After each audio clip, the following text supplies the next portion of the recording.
Greetings and salutations, everyone. My name is Andrew Kirikoff, and welcome to my YouTube channel. Today, we're talking about my Week 6 waiver wire targets for the 2021 fantasy football season. On today's episode, we're talking about prospects at the running back, wide receiver, tight end, quarterback, kicker, and defensive positions that should be picked up if, in fact, they are available in your league. And of course, you are in need of a boost in terms of depth in your bench, or perhaps a starter for weeks ahead because of the amount of injuries that continue to plague the National Football League and many of our fantasy football rosters. We'll talk about prospects that are currently rostered in less than 40% of leagues. A lot of these players even rostered in less than 10% of leagues based on the fact that there have been a lot of injuries, and if in fact you did not have the handcuff that is in accordance with your specific stud running back, like a Saquon Barkley, like a Clyde Edwards-Helaire, like a Chris Carson, we'll go ahead and we'll talk about their backups, the players that have, of course, taken the job because of those unfortunate injuries and how they're going to potentially help you in the coming weeks. Of course, we'll talk about some players for weeks ahead. Of course, we are going into our first week of bye weeks. This upcoming week, there are 4 teams on bye. We have the Atlanta Falcons, the New Orleans Saints, the San Francisco 49ers, and the New York Jets all on bye this week, which is, of course, going to play a major role in the entire landscape of fantasy football. If you thought weeks 1 through 5 were already difficult, just wait till we get to week 6, 7, where we have 6 teams missing, and a lot of those teams are stud players. We're going to go ahead, of course, prepare you for week 6 and 7. We're talking about quarterbacks, whether or not you're going to play a flyer. We'll talk about some tight ends there, some kickers and defenses in accordance to those specific weeks and how I think it's all going to pan out. Before we begin today's video and talk about our waiver wire pickups, I want to thank you guys for the incredible support, of course, helping us surpass 53,000 subscribers here on the channel. I cannot thank you guys enough. If you guys want more content for the entirety of the 2021 fantasy football season, whether it is waiver wire targets, rankings throughout the weeks, trade targets, rest of season strength of schedule, rest of season rankings, Sunday morning live streams, impromptu live streams throughout the week. All of that is here on the channel for those of you who are interested. So again, subscribe to the channel. Also, besides that, down in the description of the video, for those of you who are interested in playing Underdog Fantasy, it's another way to play fantasy football. I will be, of course, participating in it tonight as the Baltimore Ravens take on the Indianapolis Colts. In fact, I'm going to go ahead and even conduct the draft at the back end of today's episode after we go over all the waiver wire targets, because it's just another way to have fun and enjoy a game, even if you don't have any sort of skin in the game. Specifically, I have 13 fantasy leagues that I play in. So, of course, I have skin in every game that goes on throughout the week, whether it's on my team or someone else competing against me. But with that said, for those of you who don't have that many leagues, it's just another way to play fantasy football. As of this current moment in time, if you go ahead and use promo code Andrew with your first deposit of $10 or more, you'll get an additional $10 in bonus cash that you can use even tonight on tonight's contest, whether it is the Monday Night Brawl and or the Pick'ems. And it doesn't even have to be football. Again, the basketball season's coming around the corner. Baseball's still going into the playoffs, NHL. Could be any sport. For those of you who are interested, again, promo code Andrew right now. Thank you very much. All right, so let's get into this, shall we? We're talking about waiver wire targets for week 6 of the 2021 fantasy football season. Going into week 6, I thought to myself, well, we're in a pretty good position. You know, everybody's kind of coming back from injuries. We're not going to see much. And then we get to Thursday, and Calvin Ridley's not going to play during the Sunday morning game, against the Jets in London. Okay, no big deal. Calvin Ridley's out for that week. We're going to go ahead and we're going to recover. We, of course, all adjusted our rosters. Of course, prioritized more Cordero Patterson throughout the week, more Kyle Pitts.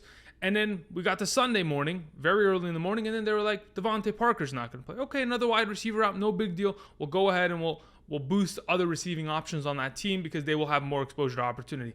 And then the complete avalanche of injuries hit on Sunday throughout the morning, afternoon, and night slate. Saquon Barkley, injury. Clyde Edwards-Helaire, injury. Kenny Golladay as well. Juju Smith-Schuster, season-ending shoulder.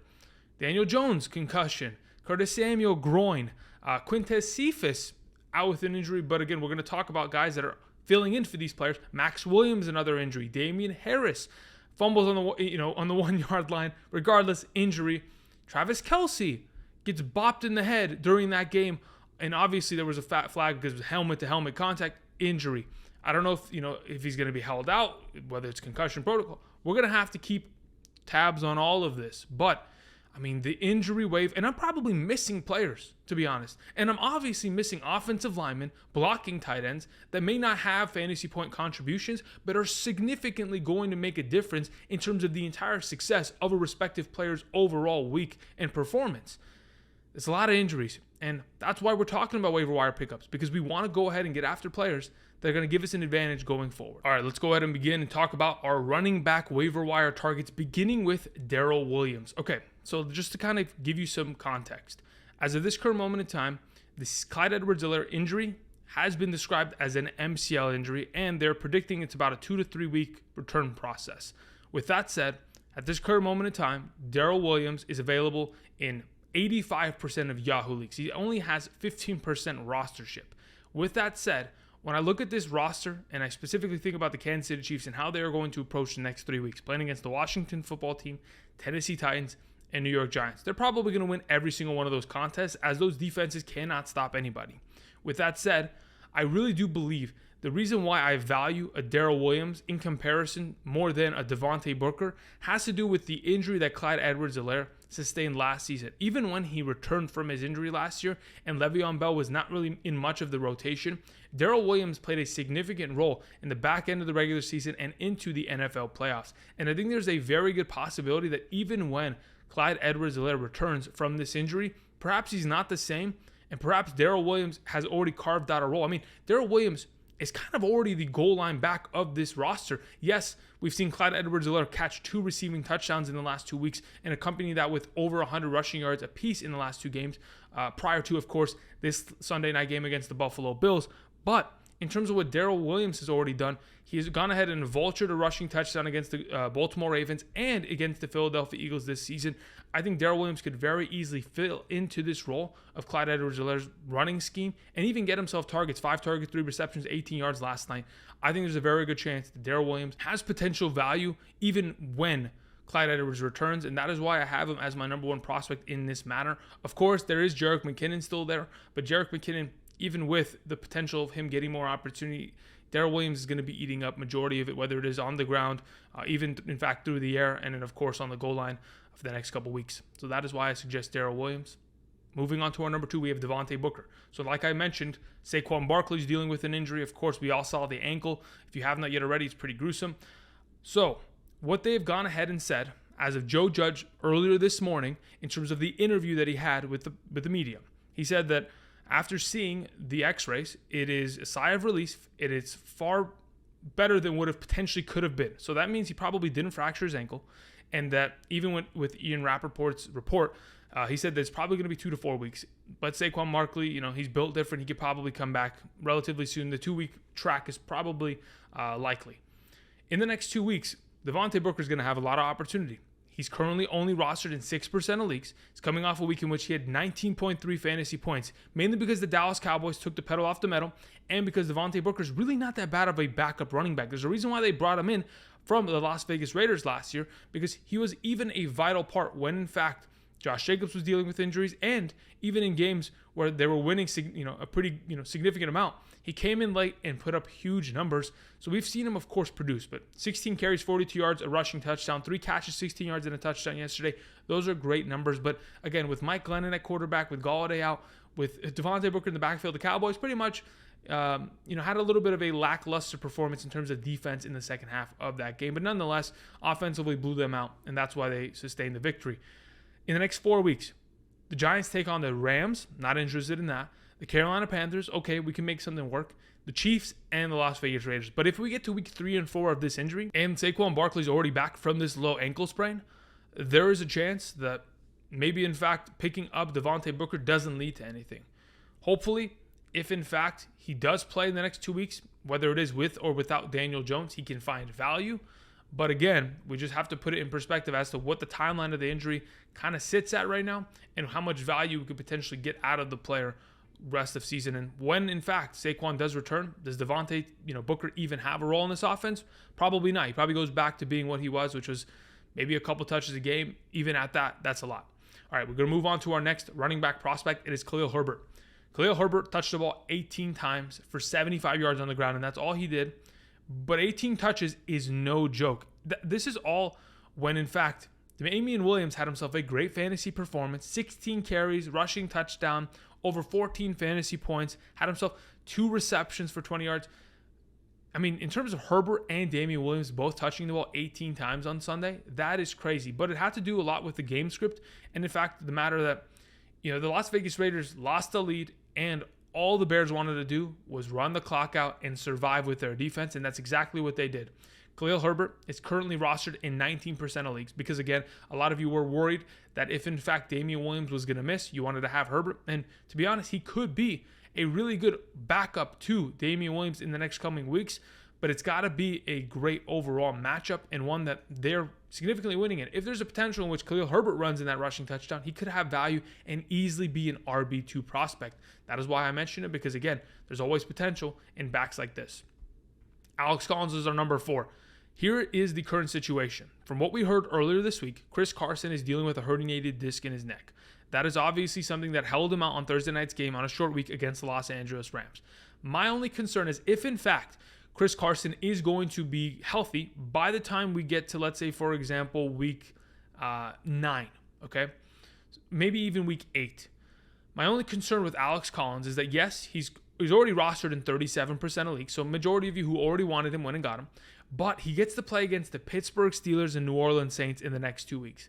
Those are two of, if not the two, hardest matchups at the running back position in terms of gaining yardage on the ground. I think Tampa Bay could be in that conversation very easily. But those are, the 3 premier run-stop defenses. I don't like those matchups. I don't want to get any involvement there, especially with Geno Smith at the quarterback position. I don't know if they're going to respect Geno enough. I think these teams very easily stack the box and prevent the run. Certainly, Alex Collins got volume. 15 carries, 2 receptions. Didn't get anything more than 8.2 fantasy points, but nonetheless, an option if you are interested. And if, in fact, Carson is going to be missing more significant time than we thought after we get past these 2 difficult matchups. They play against Jacksonville and Green Bay, which could be very enticing going forward. We have Rhamondre Stevenson as our number 5. Stevenson sits in a position in which, of course, Damien Harris is dealing with a chest/rib injury. He's considered, quote-unquote, day-to-day with the injury. I don't know if he plays this upcoming week, but when he went down with an injury, Rhamondre Stevenson came into that game in a close matchup, obviously did not perform well. 11 carries for 23 yards is incredibly bad, but Rhamondre Stevenson, nonetheless, has shown flashes of being a good running back in the preseason, and hopefully, if in fact given the opportunity, can deliver on it. Currently only rostered in 7% of leagues. I think Rhamondre Stevenson fits into a role in this backfield that needs a downhill running back. They don't obviously have James White if Damien Harris is going to miss any significant sort of time. They have Brandon Bolden back there. Maybe they go sign a running back. Maybe they go trade for Rex Burkhead. I think Rex Burkhead's even dealing with an injury back over there in Houston, but nonetheless, Damien Harris dealing with a little bit of an injury here, and Rhamondre Stevenson is his handcuff in that regard. We move on to the last running back option, another player that is obviously available in many leagues, Giovani Bernard. Obviously, he missed week 4 with the injury that he sustained in week 3 against the Los Angeles Rams. But in the last 2 contests that we have seen Giovani Bernard, he has caught the football and he has scored touchdowns. If this is going to be a continued factor going forward, especially in closer matchups, this was a blow. Tom Brady went for 400 yards and 5 passing touchdowns, so it wasn't really a close matchup per se, but nonetheless, Giovani Bernard, in terms of all the other running backs that are widely available and not owned already in 50+% of leagues, Giovani Bernard is probably the next best guy to potentially go after, grab, put on your roster, and maybe if in fact take advantage of it if they are in a shootout of sorts. I don't think we'll see that this upcoming week, particularly against the Philadelphia Eagles, but nonetheless, Giovani Bernard, not a bad option if he's going to keep scoring touchdowns and being a PPR threat. We move on to the wide receiver position, and we begin with Kadarius Toney. We talked about Toney many times last week because, again, Sterling Shepard and Slayton being out had a great overall impact on Toney. We talked about him last week in terms of the waiver wire, coming off a game in which he had, 9 targets, got himself 6+ receptions, a good amount of yardage, and we thought, okay, if we're going to have another week in which Shepard and, overall Slayton is going to be out, why not go ahead and advance and pick up Toney and see what he can do?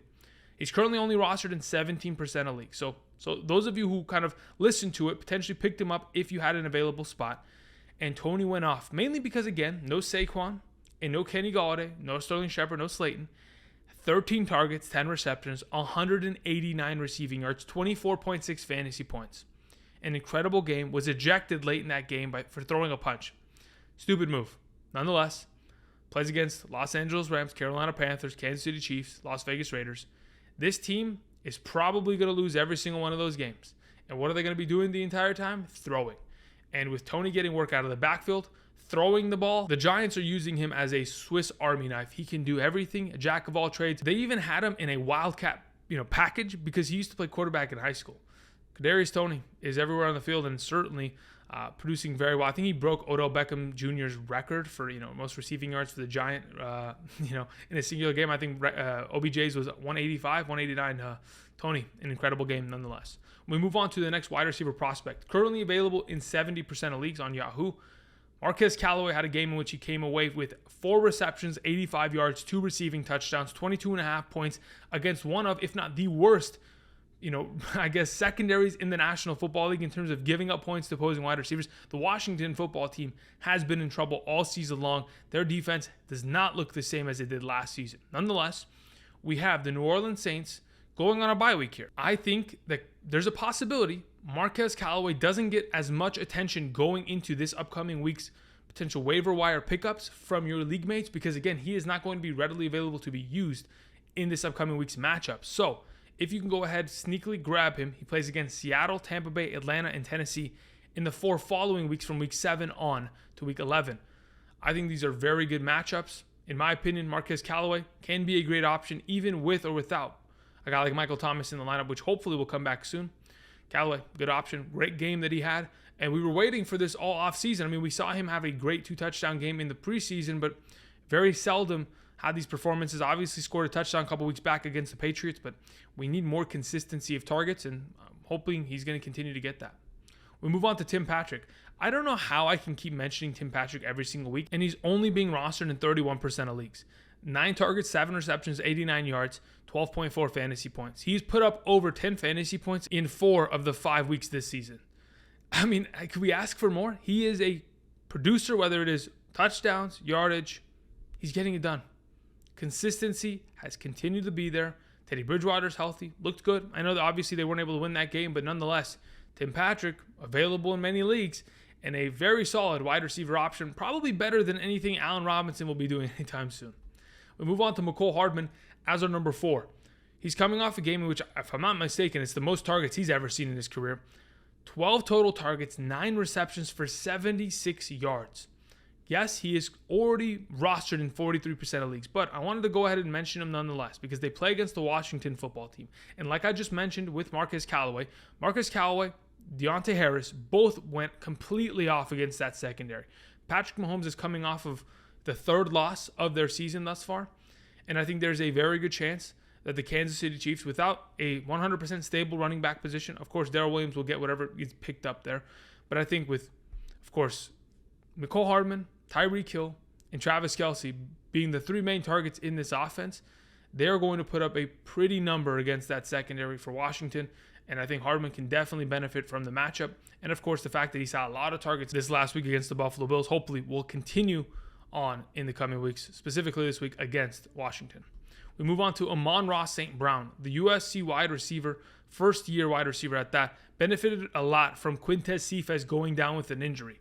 In the last 2 weeks, he has led the team in terms of total targets and is coming off a week in which he had 7 catches, 65 yards, and 10 fantasy points. That's back-to-back weeks of 10 fantasy points for Amon-Ra St. Brown, currently only rostered in 3% of leagues. The reason why I mention him is because if, in fact, the receiving core for the Detroit Lions is going to be as lackluster as it has been, and you're going to have Quintez Cephas go down, we're going to have Khalil Raymond disappear, Darrel Williams is still on the injured reserve. There are so many guys that aren't contributing in this offense. We'll take anybody at this point who's going to put up consistent full PPR, half PPR numbers. We'll take 10 points and a half PPR because many of us are often, pretty much getting the loop around here by some of these receivers that just don't show up on a weekly basis for some reason. So we suggest Amon-Ra St. Brown nonetheless. We're going to move on to 2 different options at number 6, beginning with Michael Gallup. If he is available in your league, please pick him up, put him on your injured reserve, and wait for him to return and, of course, have great value when, in fact, he does return. The next option I wanted to mention is another player that could be returning very soon from the injured reserve / PUP list. We have Rashod Bateman, the rookie wide receiver for the Baltimore Ravens. Again, another guy that could contribute in this offense. You can throw him into your injured reserve slot, and then when, in fact, he is activated, you can go ahead and see if he is more valuable than any of the other prospects on your respective team. But I wanted to go ahead and mention these 2 guys because they are on the injured reserve, and they should be returning relatively soon, and they aren't rostered in more than 40% of leagues. So if, in fact, there's a chance, and you don't have someone like Rob Gronkowski, George Kittle, somebody like that sitting on your injured reserve, go ahead and take a shot at one of these guys and see what it pans out with. All right, we're going to move on to the quarterback and tight end positions, beginning with Jameis Winston as our number one. The only reason I mentioned Jameis Winston is because I don't think anybody should be searching and or in need of a quarterback in week 6. Again, the Falcons, Saints, Jets, and 49ers are all the teams that are currently on their bye weeks. With that said, the real bye-pocalypse comes in week 7, where we have Josh Allen, Dak Prescott, Trevor Lawrence, Justin Herbert, Kirk Cousins, and Ben Roethlisberger all out in that given week. So, what am I looking forward to? I'm looking forward to streaming a potential quarterback in that given week. So let's talk about Jameis Winston. Currently only rostered in 34% of leagues, plays against the Seattle Seahawks in week 7. He's coming off a week in which he had 4 passing touchdowns, 279 passing yards, the most yards that he has thrown for this season, 25.76 fantasy points, got Alvin Kamara implemented in the receiving game. Obviously, Alvin Kamara benefited from that heavily. If that can be a thing that they continue to do, Jameis Winston can definitely be a good prospect for week 7 during the bye-pocalypse and beyond. We move on to the next quarterback option, Matt Ryan. Also going on bye week, so hopefully people aren't going to be contesting him in your overall waivers this week. Plays against the Miami Dolphins in week 7. Again, he's currently rostered in 54% of leagues, but I wanted to mention him nonetheless because he's coming off of back-to-back good weeks as the starting quarterback of the Atlanta Falcons. And prior, in comparison to weeks 1 and 2, okay. At least he's getting better, and at least the offense is improving. And even without Calvin Ridley, he's putting up decent performances. So with that said, 342 yards, 2 passing touchdowns, 21.58 fantasy points against the Jets defense. The Miami Dolphins have not looked good. They're a 1-4 football team, and they're probably going to continue on that skid of losses as we continue here. I think week 7, Matt Ryan, not a bad quarterback streaming option. The last guy I wanted to mention is Daniel Jones. He'll be certainly healthy by the time we get to week 7. Gets to play against the Carolina Panthers, currently only rostered in 41% of leagues. Another one of these options that if in fact we get to the Panthers matchup, we have Kenny Galladay, Toney, Shepard, Slayton, Evan Ingram, Devontae Booker, a healthier offensive line there. Daniel Jones, sky's the limit. And like we know, when Saquon Barkley is not in the lineup, Daniel Jones likes to run, or at least when they're limiting their running back, respectively, he likes to run the ball. Why not against the Carolina Panthers? I just saw Jalen Hurts run all over them this last weekend and dominate in terms of fantasy. We move on to the tight end position, beginning with Hunter Henry. I don't understand how he's still available in more than 50% of leagues. Currently only rostered in 46% of leagues. If you're listening to this, he's probably already taken in your lineup. But for those of you who have him available, my goodness, week in and week out for 3 consecutive weeks, maxing out on targets, getting more and more opportunities, scoring touchdowns, 8 targets, 6 receptions, 75 yards and a touchdown this last week. Of course, this upcoming week takes on the Dallas Cowboys. I believe that's a good matchup for the tight end position. And in the following week, plays against the Jets. Great overall. Hunter Henry is obviously one of the more favorited targets from Mac Jones. Going forward, it could be a good option. David Njoku is coming off of the best game I've seen him produce, maybe ever. I mean, unbelievable numbers. Obviously, the lack of tackling from the Los Angeles Chargers secondary led to a huge receiving touchdown for David Njoku, but 7 targets, 7 receptions, 149 yards, a receiving touchdown, 24.4 fantasy points.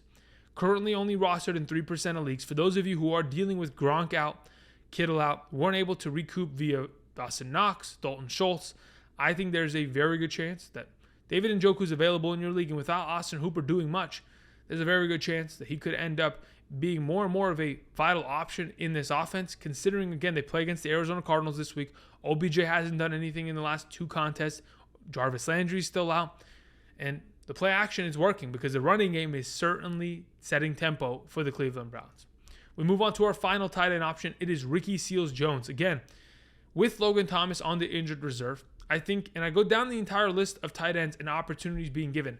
I know Dan Arnold got himself 8 targets, but in terms of trusting that offense, I can't. I trust Taylor Heineke and or Ryan Fitzpatrick, if he returns and takes the job, way more to target the tight end position. 5 receptions, 41 yards, and a receiving touchdown. Ricky Seals-Jones a couple weeks back got himself a receiving touchdown as well. I think that the Washington football team playing against his Kansas City Chiefs, in a little bit of a shootout in which, of course, it's going to be one-sided, but Heineke's going to have to throw for majority of that game. Ricky Seals-Jones could certainly be a great option and somebody to find himself a lot of value. I mean, we just saw Dawson Knox with 3 catches go for 117 and a touchdown last night on Sunday Night Football. Ricky Seals-Jones isn't at that level, but could certainly be given the opportunity to potentially reach that level. We move on to our final waiver wire targets. We're going to talk about some kickers and we're going to talk about some defenses. Yes, number one is Mason Crosby. And despite the fact that he missed, 3 consecutive field goals at the end of that game last week or this past Sunday against the Cincinnati Bengals, I'm not too worried about Mason Crosby's overall productivity. If you play in a league in which you get minus points for missed kicks, then of course you probably want to avoid Mason Crosby. But in the last 3 consecutive weeks, he has been a better fantasy prospect than many running backs and wide receivers, and in fact some quarterbacks. He's put up 16, 9, and 16 fantasy points in the last 3 consecutive weeks. They take on the Chicago Bears this week. Ultimately, if Aaron Rodgers isn't going to be at that level in which they're scoring as consistently this year, the offensive line isn't playing that well, or in comparison to years past, Chicago Bears could be a handful, and it definitely could end up being a game in which Mason Crosby is kicking. And whether he's missing or making, still ends up finding a lot of value. The next kicker option is Greg Joseph. A lot of us kind of jumped off the Greg Joseph bandwagon because in week 4, he absolutely killed us with only 1 fantasy point against the Cleveland Browns, in which they only put up 1 touchdown. But in the last 4 weeks, we've seen 13, 13, 1, and then 17 points this last week. They take on the Carolina Panthers, a little bit of a tougher defense. Whether or not this Minnesota Vikings offense has, Dalvin Cook in the backfield, they're certainly going to be able to score and at least get into field goal range with the prospects that they have and the talent that they have. I think it's a very easy potential pickup at the kicker position. We move on to our final kicker suggestion. It is Chase McLaughlin. So here's the thing about Chase McLaughlin. He's currently already rostered in 19% of leagues in comparison to Crosby, which is 35, Greg Joseph, 15. McLaughlin is coming off of 3 consecutive weeks of really good fantasy points, 19, 9, and 10. Takes on the Arizona Cardinals this week. If the Cardinals defense is a little bit too much for the Cleveland Browns to handle, why not go ahead and get some value? Of course, this team has been kicking and scoring a lot as of late, so not a bad option in my opinion. Let's move on to the defensive positions here and team defenses as a whole. Like I mentioned last week, my number one last week was the Dallas Cowboys. They came off an 11-point fantasy week. Just to give you some perspective, in a regular standard defensive scoring format, they put up 7, 7, 13, 8, and 11. They're a fantastic defensive option. They play against New England as a very inexperienced young quarterback, and perhaps they don't even have Damian Williams. They didn't have 4 of their starting offensive linemen this past week, and it didn't really even play a factor in terms of their offense. There's a very good chance that Dallas is available considering they're only rostered in 53% of leagues. Why not go ahead and grab them? The Green Bay Packers playing against the Chicago Bears. The last 3 consecutive weeks, the Green Bay Packers have put up 7, 7, and 7. And the Chicago Bears haven't been the greatest overall offense because, Justin Fields hasn't done anything. I think in the last 2 weeks, he's put up less than 10 fantasy points. Maybe in the last 3 weeks as the starting quarterback of this team, less than 10 fantasy points. There's a lot of potential for him making mistakes, turning over the ball, the pass rush getting to him because this offensive line isn't the best. Currently available in 75% of Yahoo leagues, I think the Green Bay Packers defense, not a bad option against a division rival. The last defensive option and the last waiver wire pickup I want to suggest for this week is the Cincinnati Bengals defense. Now, the Cincinnati Bengals may not be the best defense overall. Of course, they're currently available in 91% of leagues. They play against the Detroit Lions. And the Detroit Lions in the last 2 weeks have allowed 9 fantasy points to each of the last 2 defenses they played against, Chicago and Minnesota. And we all know Minnesota is not the greatest defense, but nonetheless, Jared Goff made a lot of mistakes, and the offense as a whole made a lot of mistakes. I think the Cincinnati Bengals are a much improved defense than in years past, and could certainly put up pretty good numbers against this defense if, in fact, they force mistakes and turnovers, which certainly they've been able to do against a lot of opposing quarterbacks and can once again do this week. That is our final waiver wire potential target. Now that we've covered our Week 6 waiver wire targets for the 2021 fantasy football season, I wanted to go ahead and hop into Underdog Fantasy and show you guys just exactly what they have specifically for tonight's contest. If you are interested, again, promo code Andrew with your first deposit of $10 or more. You'll get an additional $10 in bonus cash, in which you can use tonight. And of course, compete in the contest and have fun, even if you don't have skin in the game, for tonight's game between the Baltimore Ravens, Indianapolis Colts, whether it is the Thursday night contest, the Resurrection Best Ball Leagues from week 6 through 17, just other ways to have fun and potentially win money while playing fantasy football. Let's go ahead and check that out. So I'm over here on Underdog Fantasy, and tonight we have the Monday Night Brawl. So with potentially almost 6K entrants, the whole prospect of this game is you go ahead with a $5 buy-in, you draft your team against 2 other players. If in fact, you build your team of 4 flex players, whether that is running back, wide receiver, and tight end, if you're in fact able to score enough points from your 4 prospects in comparison to the rest of the entrants in this contest, there are a significant amount of potential prizes you can earn in regards to this specific league. So again, we'll just go ahead, hop in here. All right, so as you can see, we're here, and I have the first pick, okay? Between my first pick and my second pick overall, there are, of course, 4 selections. So I have to be wise about this. Earlier today, I went ahead and I drafted a team in which I was the 3rd pick, and I was able to get Jonathan Taylor and Mark Andrews. And I think that's a really incredible start, but I don't think I'll have the benefit of starting that way. So I think I'm going to go with a little bit of a wide receiver kind of team. Though I think Jonathan Taylor is a great running back, I want like total upside. And I want the potential of maybe a huge game from like a Marquise Brown going for 20 plus fantasy points and carrying my team in that regard. So we'll go ahead and pick him here first. And then we'll go ahead and probably focus in on other wide receivers, going after Michael Pittman if he can return to me here, and or Zach Pascal, Sammy Watkins, maybe one of these other tight ends from the Indianapolis Colts. Kind of see exactly what we could put together here in regards. Obviously, Mark Andrews came off the board second. I mean, these are relatively quick drafts, guys. You just come in, you pick $5 entry, and you see what you could potentially make of it in this upcoming week. Of course, Jonathan Taylor taken off the board. These things shouldn't surprise us in any capacity. Obviously, there is a strategy to potentially picking number 3 could give you the best overall option of a roster. That's why, like I was saying earlier, Mark Andrews and Jonathan Taylor in the first 2 picks is kind of crazy, considering in the draft I had earlier, somebody went Marquise Brown, and then they went Michael Pittman second. Kind of crazy. But nonetheless, let's see exactly what is going to come back to me. If I can get Latavius Murray, I feel like I'm in a better spot. Obviously, I'm not in the greatest position right now because, again, it is very tight, and there are very little incredibly high upside potential options. But I want high upside. I'm going for it. Let's hope Zach Pascal gets one of those 2 receiving touchdown weeks. On top of that, Nyheim Hines, not a bad option, but in terms of his opportunity in the last couple weeks, nothing has kind of given me the indication that he is going to be an unbelievable play this week. Obviously had that 1 week in which he stole a rushing touchdown. Can he do it again? Potentially. In comparison to a Sammy Watkins, Sammy Watkins has had pretty much guaranteed overall baseline of value. If he could score a touchdown, in my opinion, maybe gives me more upside in regards to Nyheim Hines, who needs to steal a touchdown from already a guy that's in a pretty good spot there with Jonathan Taylor. So we look at the rest of this and we think, where could we find more touchdown upside? Because touchdowns are really the name of the game. Sure, you might want to get some yardage, but there aren't that many good players in this week's matchup. I look at it and think to myself, I either want to get Tyson Williams or I want to get myself Mo Alley-Cox. And those are the guys that I'm looking for. Mo Alley-Cox is coming off a week against the Miami Dolphins in which he had 2 receiving touchdowns and 42 yards. If he's going to be as big of a red zone threat for this offense, why not have him on my team who's potentially going to give me set upside that I need? That's what I'm looking for. I'm looking for receiver upside because in this game, in which, yes, we have 2 good running backs, we also have 2 good run-stop defenses that are potentially going to bottle up the running game, respectively, for the running backs.